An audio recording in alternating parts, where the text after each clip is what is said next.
going even within, because we are a spirit at our essence. We are a spirit. We possess a soul. We have a mind, but most people's minds own them. We are not our mind. We are detached from our mind. It's just a tool that we get to use to create the life that we want. And we live in a physical body, but we are not our body. But those are stages of growth that people need to go through, but not realizing that, man, if I'm not expressing energetically as powerfully as possible in this physical reality, it's probably because there's a deeper emotional, mental, or even spiritual wound that I'm not addressing.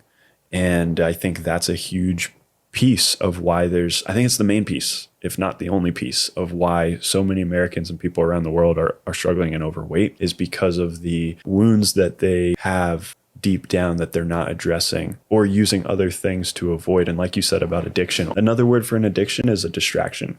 Yeah. It's a distraction to truth. So why do we go to tobacco or alcohol unconsciously without even consciously maybe thinking about it? It's because we want to avoid whatever we can do to avoid sitting with our true feelings and thoughts about ourselves, because then we know that we have to face that and deal with it. And that's the thing that hurts. So instead, we just latch on to the first thing that we connect to try to make us feel better, but it's only temporary and never sustainable. You just said something quickly that I think was one of the most important things that you said, which is we'll look for any reason or way not to sit with our own feelings. And if you ask, this makes me sad. I used to be one of these people, and I've fallen into these ruts even now with social media being such an easy distraction for me.